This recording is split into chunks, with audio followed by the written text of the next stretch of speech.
네, 안녕하세요. 나침반 안지원입니다. 네, 오늘은 오랜만에 이 대신증권 투자전략팀장 이경민 팀장님 모시고 다시 한번 인사드리겠습니다. 안녕하세요. 네, 안녕하십니까. 네, 오랜만에 나와주셨습니다. 네, 굉장히 오랜만입니다. 네, 그동안 잘 지내셨나요? 너무 정신 없었기도 했고 시장 상황도 계속 급변을 하는 모습들 너무 어려웠죠. 네, 네. 그리고 최근 왜 꼭 이럴 때 불러주시나 생각을 하기도 하는데 코스피가 저쯤에서 거의 350포인트 정도 올라온 상황에서 네. 시장을 어떻게 봐야 될지 저희가 2023년 전망을 발간하긴 했는데 좀 세미나를 다니다 보면은 많은 분들이 그건 알았고 지금 어떻게 해야 돼? 지금이 너무 급하니까. 네. 네. 지금 여기서 2480에서 더 치고 올라갈 건지 아니면은 여기서 밀릴 건지에 대한 고민들이 더 많아지신 것 같아서 저도 올해 뭐 23년 전망을 말씀드리긴 하겠지만 최근 상황에 대해서도 좀 천천히 말씀드리도록 하겠습니다. 점점 이제 이 들으시는 분들도 요구 사항이 점점 이렇게 짧아지는 것 같아요. 단기 전망을 너무 원하다 보니까 그쵸. 힘드실 것 같은데. 지금 현재 시점에서 시장 상황을 어떻게 봐야 될까에 대한 고민이 굉장히 커요. 그래서 저희가 원래 생각했던 것과 많이 달라졌나라는 것들을 계속 체크하면서 좀 냉정하게 판단을 하려고 하는데 단기적으로는 조금 더 올라가긴 어렵다. 좀 길게 보면은 내년 전망을 한다면 더 좋아질 것들이 많다. 네. 다만 좀 더 안 좋아져야지 긍정적인 변화들이 하나둘씩 구체화될 수 있다라는 말씀을 드리고 있습니다. 좀 역설적이네요. 네. 일단 22년도에 이제 시장의 화두였던 인플레이션, 우리가 네. 요거를 잡기 위해서 계속 금리를 이때까지 올리고 많은 네. 사람들이 좀 고통을 겪고 있는데 이제 조금 방향이 좀 바뀐 것 같거든요. 네, 맞습니다. 그럼 이제 인플레 걱정은 안 해도 되는 건가요? 뭐 일단은 인플레 걱정은 좀 내려놔도 되겠다라는 생각을 하고 있어요. 그래서 지금 현재 시점에서 물가가 더 오르간다, 뭐 물가 압력이 더 커진다 그렇게 생각하진 않는데 지금 현재 시점에서 물가를 어떻게 반영을 하고 있는지가 더 중요하지 않나라는 네. 생각을 하고 있습니다. 그리고 이번 레벨업의 시작점이었던 연준의 금리 인상 속도 조절 이걸 어떻게 해석해야 될지를 좀 말씀을 드리겠는데요. 일단 다행스러웠던 것은 연준이 11월 FMC를 하면서 성명서 자체에다가 금리 인상 속도 조절 가능성 확 열어놨어요. 네. 그건 굉장히 긍정적이라고 보고 있는데 자 근데 그 당시만 하더라도 시장이 굉장히 불안정했거든요. 그 이유를 살펴본다면 파월 연준 회장이 금리 인상의 두 번째 스텝을 가려는 듯한 모습을 보여준 거죠. 금리 인상은 통상적으로 시작할 때는 얼마나 강하게 빨리 할 것인가 네. 라는 게 첫 번째 고민이고 그 다음 스텝의 고민은 어디까지 할 것인가 그쵸. 그 다음 고민은 언제까지 할 것인가의 고민이에요. 그래서 연준은 지금은 첫 번째 스테이지는 마무리하고 그러니까 빨리 하는 것들은 정리하고 이제 어디까지 할 것인가에 대한 고민이 커졌다라고 생각하고 있습니다. 그래서 지금 현재 시점에서는 속도 조절이지 너무 많은 분들이 금리 인하를 기대하는 것이 네. 아닌가라는 생각을 하고 있어요. 실제로 이 밑에 그림을 보시면은 이게 뭐냐면은 블룸버그에서 집계하는 내재 금리를 가지고 금리 기준금리, 그러니까 FMC별로 기준금리를 어느 정도까지 할 것이다라는 컨센서스거든요. FMC 직후에는 5월 또는 6월쯤에 한 5.1% 정도까지 금리 인상을 하고 연말에는 4.8%, 그러니까 한 번 정도 금리 인하할 수 있다라는 전망이 들어왔었거든요. 네. 그런데 물가를 확인하자마자 5월, 6월 달의 금리 고점이 4.9로 낮아졌고요. 더 놀라운 것은 연말 금리가 4.4로 낮아졌어요. 무슨 말씀을 드리냐면 물가가 꺾였다는 것 그리고 물가가 안정세로 들어갈 수 있다는 것들은 충분히 저희도 인정을 하는 부분이긴 하지만 통화정책에 대해서는 좀 과도한 금리 인하 기대가 들어온 것이 아닌가 라는 걱정을 조금씩 하고 있다라고 봐주시면 될 것 같아요. 네. 그러면은 이렇게 질문을 하시기도 하더라고요. 그래도 연준 위원들이 금리 인상 속도 조절을 인정하고 있지 않냐? 말 그대로 속도 조절이에요. 금리 인상을 하긴 하는데 75bp 할 거를 경기 상황에 따라서 50bp라든 25bp를 한다는 거지 금리 인하 가능성을 여는 거 아니거든요. 그래서 대부분 연준 위원들이 위에 글을 보시는 것처럼 금리 인상 속도 조절에 대해서 지지를 하지만 밑에 그림과 같이 곧 이어서 그러니까 금리 인상 속도 조절을 지지하지만 지금 현재의 연준의 금리 인상 속도 조절을 금리 인하라든지 금리 인상을 멈춘다든지 통화 정책 방향성이 바뀐다라는 것에 대해서는 굉장히 경계감을 갖고 있거든요. 네. 그렇게 해석하는 것은 무리가 있다 또는 금리 인상을 멈추는 것은 아직 시기상조라는 말을 계속적으로 강조하고 있어서 저는 물가는 이제 진정 국면으로 들어갈 수 있지만 향후 금리 인상에 대한 대한 안도감 또는 그를 넘어선 금리 인하에 대한 기대감이 최근에는 좀 과도하게 들어온 것이 아닌가라는 걱정을 좀 하고 있습니다. 만약에 바람대로 이 네. 금리 인하에 대한 시기가 조금 더 빨라진다면 어떤 이유 때문에 그렇게 될까요? 경기 침체가 좀 경기가 안 좋아져야죠. 네. 그러니까 현재로서는 아까 말씀하셨던 것처럼 여기까지 레벨업 된 데에는 두 가지 이유가 있다고 생각을 해요. 네. 경기는 괜찮다. 그런데 내년 하반기, 2023년 하반기에는 금리 인하할 거다. 이게 양립할 수 있을까요? 애매하죠. 그러네요. 네. 경기가 괜찮은데 왜 금리 인하를 할까? 그렇죠. 그리고 금리 인하를 하려면 질문해 주신 것처럼 경기가 정말 안 좋아져야지 금리 인하를 시점을 빨리 앞당길 수 있겠죠. 그래서 저는 이 두 가지 또 솔직히 말씀드리면 양립할 수 없는 두 가지 기대감들이 동시에 시장에 유입되면서 여기까지 끌고 왔다면 교통정리가 필요하다. 금리 인하에 대한 기대감들이 현실화되려면 진짜로 경기가 안 좋아져야 될 것이고 경기가 진짜 괜찮다라는 것들을 확인하게 된다면 금리 인하에 대한 기대감은 소멸돼야 되겠죠. 네. 그래서 저는 지금 2480 오늘 좀 떨어져서 2400선 중후반대에 머물러 있는데 이런 그림들이 장기적으로 이어진다거나 아니면 여기서 레벨업 되기는 어렵다고 말씀드린 이유가 이 두 가지 중에 한 가지라도 풀려야 되는데 네. 그게 쉽지 않다. 오히려 자칫하면 12월 FMC를 전후로 해서 좀 변동성이 커지지 않을까라는 생각을 하고 있죠. 그렇게 보는 이유는 아까 연준 위원들의 발언들을 보여드렸던 것처럼 내년 하반기 금리 인하에 대한 기대감들은 굉장히 경계를 하고 있어요. 그래서 12월 13일, 14일 날 예정된 FMC에서 점도표를 상향 조정할 텐데 2023년을 얼마나 상향 조정하는지도 중요하고 더 중요한 거는 2024년 전망치를 얼마나 상향 조정하는지가 중요한 것 같아요. 24년 전망치도요. 네. 왜 그러냐면 지금 보시는 그림이 9월 FMC 때 내놓은 점도표예요. 네. 평균치가 23년은 4.6, 24년은 3.9. 이걸 보여주다 보니까 그러면 24년에 무조건 금리 인하구나. 그러네요. 기본적으로 70bp 하는구나라는 생각을 했던 거죠. 그러면서 경기가 안 좋아지면 앞당겨지겠구나라는 기대를 가졌던 것 같아요. 근데 23년 점도표를 상향 조정하면서 24년 점도표와의 갭이 50bp 이하 또는 25bp 이하로 들어가게 된다면 내년 하반기에 대한 금리 인하 기대감을 꺾어버릴 수 있거든요. 아마 연준은 그런 선택을 하지 않을까라는 생각을 하고 있어서 저는 12월 FMC 전후로 해서 내년 하반기 금리 인하에 대한 기대감들이 후퇴할 수 있다. 지금 하반기 금리 인하가 가능할 거야라는 기대감에 코스피가 많이 레벨업 됐는데 그런 부분들이 더 강해지긴 좀 어렵지 않을까라는 생각을 하고 있고요. 네. 또 한편으로는 물가가 꺾였다라는 부분들이 인정을 할 수 있는 부분인데 또 하나는 요 물가가 왜 꺾였는지를 좀 봐야 될 것 같아요. 지금 현재 시점에서는 뭐 원유, 뭐 곡물 가격 이런 것들이 꺾였는데 10월 물가에서 서프라이즈를 기록한 데에는 세 가지가 가장 큰 역할을 했습니다. 네. 의복, 그리고 중고차, 네. 그리고 의료 서비스. 유가랑 주택 가격은 여전히 올라가고 있었거든요. 요 세 개가 꺾이면서 물가 서프라이즈가 나왔는데 자 그럼 이 세 가지는 뭐를 대표할까요? 수요. 소비를 대표한다고 생각합니다. 무슨 말씀을 드리냐면 소비 여력이 약해지면은 옷을 좀 덜 사겠죠. 그렇죠. 그리고 자동차 구매를 좀 꺼리겠죠. 네. 그리고 병원을 갈 일이 있어도 조금 참겠죠. 그 소득이 낮은 사람들은. 네. 그런 것들이 명확하게 드러나기 때문에 저희는 오히려 이번 물가가 조금은 경기가 안 좋아지고 있다라는 시그널을 좀 더 명확하게 보여주는 것이 아닌가라는 생각을 하고 있어서 경기에 대한 부분들이 조금씩 안 좋아지는 시그널들이 경제 지표에 녹아들고 있다라고 말씀을 드리고 있어요.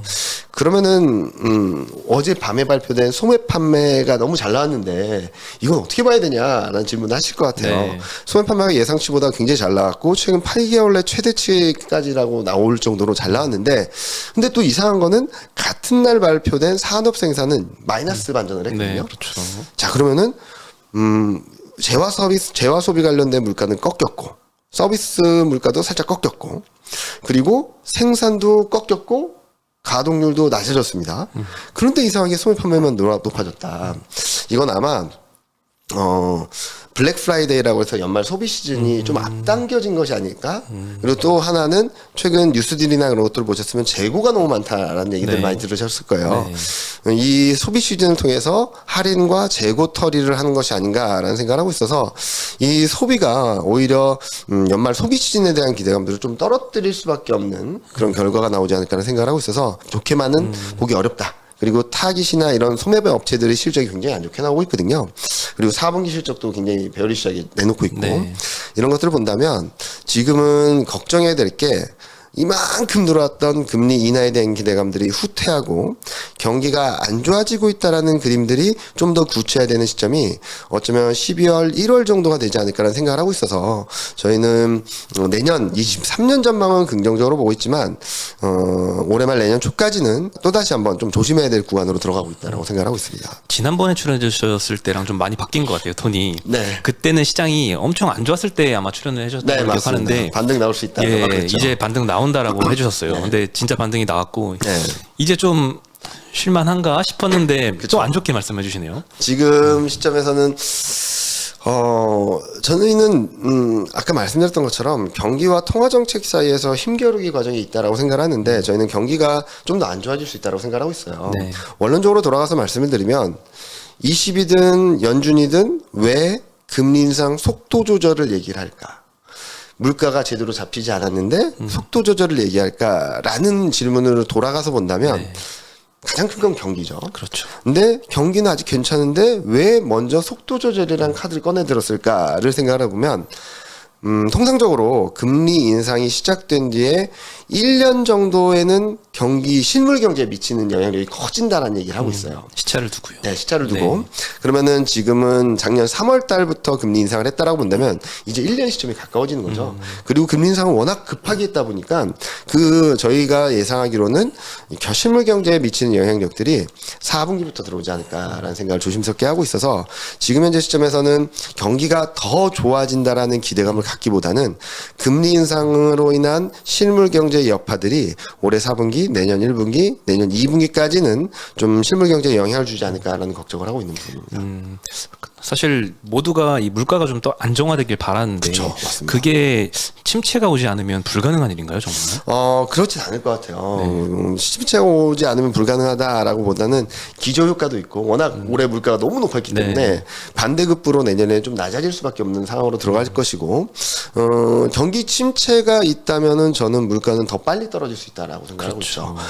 그래서 그런 부분들을 종합해서 본다면 지금 물가 레벨에서 경기도 괜찮고 금리 인하도 할 수 있다라는 말은 퍼즐이 제대로 조립되지 않을 수밖에 없는 그런 퍼즐을 갖고선 되게 좋아하고 있는 상황이 아닌가라는 생각을 하고 있어서 이 퍼즐이 조립되지 않는다, 조합되지 않는다라는 것들을 인지하는 시점에서는 다시 되돌림이 나타날 수밖에 없다라고 생각하는 부분입니다. 혹시 그러면 물가가 혹시 떨어지는 속도가 침체가 온다면 빠르게 떨어지면서 네. 시장은 더 안 좋아질 수 있겠지만 네. 물가가 서서히 안정이 된다면 그러면 침체가 굳이 오지 않더라도 네. 물가는 조금씩 안정 국면으로 갈 것이고 고금리가 어느 정도는 유지되겠지만 시장에 이렇게 충격을 줄 만한 이슈는 또 안 벌어질 수도 있지 않을까. 그러면 금리 인하 기대감은 어떻게 해야 되죠? 그게 조금 딜레이가 되겠지만 그렇죠. 침체에 대한 우려가 사라진다면 네. 그러면 그렇다고 해서 침체 우려가 사라진다 하더라도 금리 인하에 대한 기대감들이 후퇴할 수밖에 없는 환경이잖아요. 네. 시차적으로. 그렇게 된다 하더라도 그것만으로 시장이 더 올라갈 수 있다고 보기는 어렵겠죠. 왜냐면은 최근 지수가 레벨업 되는 과정들을 보면 CPI 서프라이즈, 금리 인하 기대감 강화 요 두 가지가 굉장히 컸다라고 생각하거든요. 그러면은 침체가 오지 않는다고 해서 시장이 더 레벨업 된다기보다는 침체가 오지 않음으로 인해서 금리 인하 기대가 소멸되는 과정들이 또 한 번 부담이 될 수 있다고 생각을 하는 거죠. 네. 그래서 지금은 경기도 좋고 금리 인하도 할 거고 이 두 가지가 너무 세게 들어왔다라고 보는 거죠. 그래서 경기가 계속 괜찮다라고 한다 하더라도 금리 인하에 대한 기대감이 후퇴할 수밖에 없고 금리 인하 기대감들이 유지되려면은 진짜로 경기가 안 좋아지는 그림을 보여줘야 되고 이 두 가지 중에 하나의 결론이 나야 되는데 이 결론이 날 때까지 그러니까 올해 말 내년 초쯤이면은 좀 어느 정도 가시적인 그림이 나올 거예요. 그런 그림들이 나오기 전까지는 많이 조심하자라는 말씀을 드리고 있습니다. 많이 조심하자라는 의미는 이제 코스피 지수 측면에서는 네. 하단을 어느 정도까지 보시나요? 저희가 전망치를 내놓은 것은 2,050포인트예요. 2,050포인트. 네. 그래서 뭐 저희가 뭐 거기까지 간다 뭐 말씀드리는 부분들은 좀 열어놓고 봐야 되긴 하겠지만 지금 레벨을 버티거나 아니면 지금 레벨에서 더 치고 올라가기는 좀 쉽지 않다라는 말씀을 드리고 있거든요. 그렇게 보는 여러 가지 이유 중에 요 그림을 하나 보여드리면 네. 지금은 역금융 장세 이후에 나오는 건 역실적 장세입니다. 역실적 장세라고 한다면 재고가 늘어나고 경제 전망이 낮아지고 이익 전망이 하향 조정되는 구간이에요. 지금 펀더멘탈 환경은 이 특징들을 뚜렷하게 보여주고 있거든요. 네. 그런데 증시는 어떻게 반응했나 지금까지 경제 지표가 안 좋으면 반등을 하고 경제 지표가 좋으면 빠지고 네. 이런 흐름이었죠. 이렇게 보면은 최근까지 경제 전망, 이익 전망이 하향 조정되었던 부분들을 충분히 반영하지 못했다라는 생각을 하고 있어서 여기서 경제 지표가 조금만 안 좋아진다 하더라도 시장은 충격을 받을 수밖에 없다라는 말씀을 드리는 부분이죠. 그래서 지금 현재 시점에서 뭔가 좋아지려고 한다면은 아까 서두에 말씀드렸던 것처럼 더 나빠져야지 좋아질 수밖에 없다라는 말씀을 드렸던 게 네. 이 그림이거든요. 그러니까 통화 정책에 대한 부분들을 좀 더 끌어당기려면은 경기 침체가 있어야 되고, 네. 그리고 경기가 괜찮다라고 한다 하더라도 통화 정책에 대한 컨센을 좀 어느 정도 연준의 스탠스와 괴리를 좁혀야 되는 과정이 필요하다라고 말씀을 드리고 있죠. 그리고 요런 최근 반등 과정에서 좀 눈에 띄는 부분들이 변곡점에 도달한 지표들이 굉장히 많습니다. 네. 요 그림을 보시면은 밑에 그림이 Fear and Greed Index라고 그래서 CNN 머니에서 발표하는 데이터인데 이게 10월 초만 하더라도 익스트림 피어였습니다. 그렇죠. 극단적인 공포 구간이었는데 지금은 그리드. 네. 그리드 영역인데 시계열로 본다면 올해 최고치까지 올라온 상황이고요. 그리고 요 위에 그림이 뭐냐면은 이게 매크로 리스크 인덱스라 그래서 0.2와 0.8을 기준으로 계속 등락을 반복하는데 0.8 이상으로 넘어갔을 땐 리스크에 대한 반영이 충분히 되었다라는 인지를 하면서 그 시점에서 도달해서 꺾이는 시점에서는 증시가 반등을 하고요. 0.2 밑으로 내려갈 때는 리스크 온 시그널이 굉장히 강했다라는 측면에서 반대로 반등을 하는 그림들을 보여주고 있거든요. 지금은 0.2까지 떨어졌다가 반등을 하는 과정이고 빅스도 지금 바닥권이라고 할 수 있는 저점권이라고 할 수 있는 23, 24 수준까지 내려와서 지금 레벨은 리스크 온 시그널이 더 강화될 거라는 기대보다는 네. 리스크 오프 변동성 확대 가능성을 열어놓고 좀 리스크 관리를 좀 강화해야 되는 시점이 아닌가라는 생각을 하고 있습니다. 아, 그러면은 이제 요즘에 또 따로 떼놓을 수 없는 게 환율이잖아요. 환율도 변동성이 굉장히 컸는데 그쵸. 다시 또 환율 위로 튈 거라고 전망을 하시는 거겠죠? 그쵸. 제 자료를 보셨던 분들이나 다른 컨텐츠에서 보셨던 분들은 10월, 11월 달에 계속 저는 원달러니 1440원, 20원대 있을 때 1350원대까지 내려간다. 달러 인덱스는 105포인트까지 내려간다. 왜냐면은 지금 리스크에 대한 민감도가 너무나 높아졌기 때문에 작은 긍정적인 변화만으로도 증시는 반등할 것이고 달러 인덱스는 진정될 것이고 원달러율 내려갈 것이다. 라는 말씀을 드렸거든요.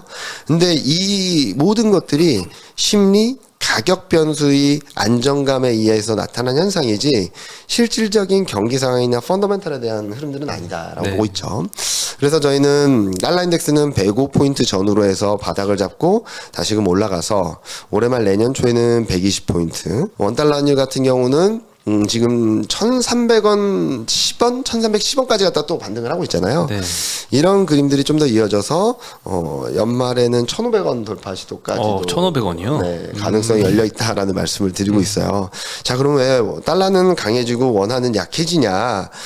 라는 말씀을 물어보실 수도 있겠죠. 네. 근데 지금 앞서 서두에도 여러 가지 말씀드렸던 것처럼 여러 가지 변수들에 의해서 경기는 점점 안 좋아지고 실적은 점점 안 좋아지고 한국 수출은 지금 이제서야 마이너스 반전에서 마이너스로 폭을 조금씩 키워가고 있고 경기 상황이 안 좋아짐으로 인해서 미국 경제까지도 안 좋아짐으로 인해서 안전자산 선호 심리가 좀 커질 수 있다라고 생각하고 있어요.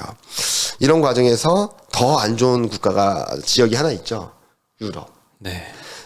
지금 현재 GDP 성장 전망치만 놓고 볼게요. 23년 전망치 기준으로는 미국이 0.4 그리고 유로존이 마이너스 0.1 네.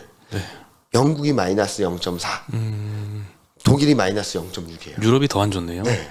그래서 경제 성장률 전망이 떨어지면 떨어지는 대로 유럽은 더 안 좋아지는 그림이라서 아마도 유로화 약세, 달러 강세가 좀 더 진행될 수 있다라는 말씀을 드리고 있고요. 이 와중에 중국 경기도 아직까지 돌아서질 못하고 있거든요. 네.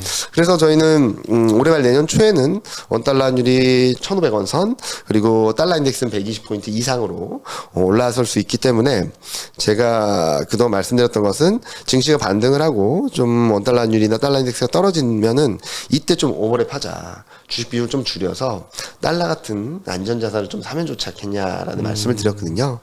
그런데 그러면은 달러가 무한정 올라갈 것인가 라는 생각을 하실 수도 있는데 저희는 달러 전망을 내년 전망은 쭉 내려간다는 전망을 하고 있어요. 아, 내년부터는. 네, 올해 말 내년 초에 정점을 찍고 하향 안정세를 보이다라고 말씀을 드리고 있는데 이렇게 말씀을 드린 이유는 첫 번째로는 미국 통화정책, 미국 금리 인상 사이클이 멈추게 되면, 달러 강세는 더 이상 진행되지 않는다라는 네. 생각을 하고 있고요. 두 번째로는, 미국 경제도 안 좋고 유럽 경제도 더 안 좋다고 말씀드렸잖아요.